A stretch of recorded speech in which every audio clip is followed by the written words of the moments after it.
que ça, c'était une vision qui était valable au 19e siècle, mais qui ne l'est plus aujourd'hui.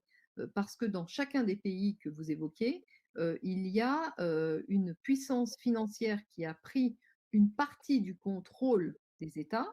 Je dirais chez nous, le contrôle est total. En Russie et en Chine, disons qu'ils ont disons des oppositions intérieures, ils ont de la concurrence et en particulier, ils ont une partie, si vous voulez, des équipes dirigeantes qui ne jouent pas ce jeu, qui ne sont pas dans le trip, qui ne sont pas dans le délire du gouvernement mondial et qui sont encore attachés à des intérêts patriotiques, Mmh. ce qui fait qu'ils ont une opposition. Ouais, mais je pense à Donc, si vous Poutine, voulez, par exemple, qui serait dans ce cadre-là.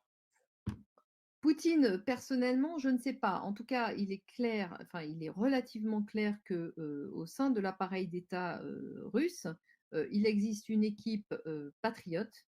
Mmh. Et ça, on le voit, parfaitement bien, en matière de politique étrangère et la politique étrangère suivie par la Russie.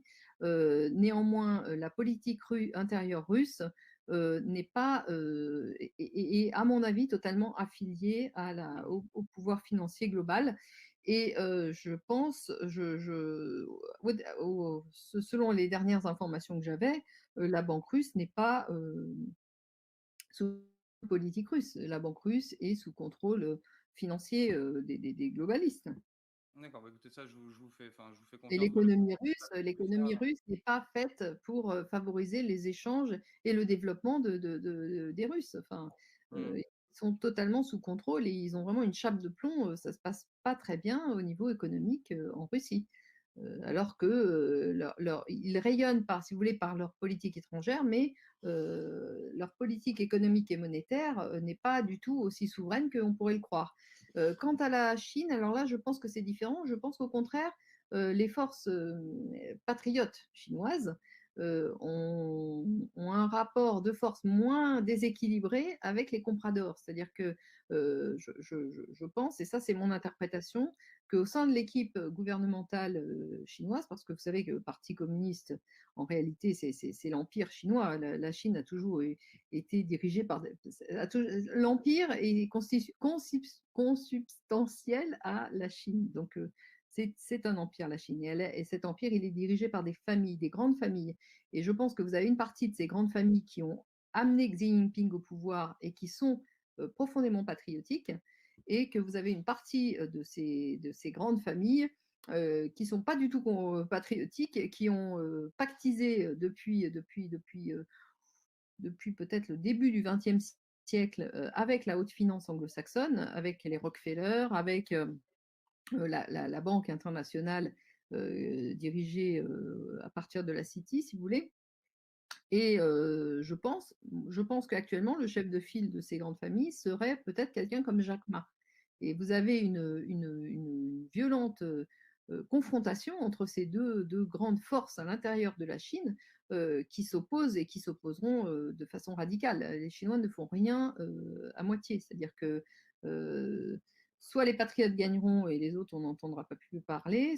Pour l'instant, ce n'est pas encore le cas, pas complètement. Je pense qu'ils n'ont pas l'intégralité des manettes du pouvoir en main. Néanmoins, il faut quand même constater que Xi Jinping fait des purges et s'attelle de façon très très radicale à la corruption, ce que nous ne voyons dans aucun pays du monde, y compris la Russie. Ne parlons pas de chez nous, hein, parce qu'en fait, si ces financiers ont pris le contrôle, c'est pas uniquement par la corruption, par le mensonge, la corruption, les opérations sournoises, etc. Donc, si vous Mmh. voulez, ça n'arrive pas. Alors, je pense que la Chine a joué le jeu du globalisme en rentrant dans les DTS en 2016, mais il ne faut pas oublier que un an après, et je pense que ça devait être en février ou mars 2017, Xi Jinping a démis le dirigeant de la banque centrale chinoise qui avait pris l'initiative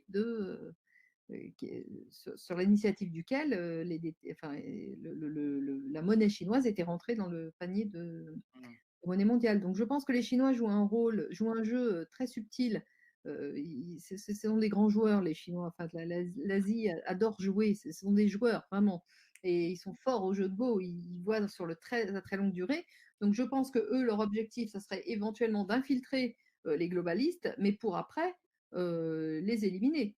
Il n'est pas question pour eux qu'ils se fassent dicter leur conduite par, les globalistes. Or, des gens, comme, Rothschild, Rockefeller, enfin tous ceux qui ont pris le contrôle de la haute finance internationale, de l'Ouest et sous administration du droit anglo-saxon, ces gens-là, n'ont que faire, de Ouais, mais force patriotique, en Chine. Donc c'est là qu'on met ce sera une guerre à mort, quoi qu'il arrive. bien sûr, mais c'est là qu'on met le doigt sur quelque chose de très intéressant et vous voyez, au final, ça fait quand même deux blocs. Parce que imaginons que ça soit le cas, comme vous le dites là, il y a le bloc de la haute finance chinoise et le bloc de la haute finance à la City, non? Non, ça fera pas de bloc parce que, le gouvernement mondial, a des volontés hégémoniques totales et que, il ne s'accommodera pas, d'un concurrent.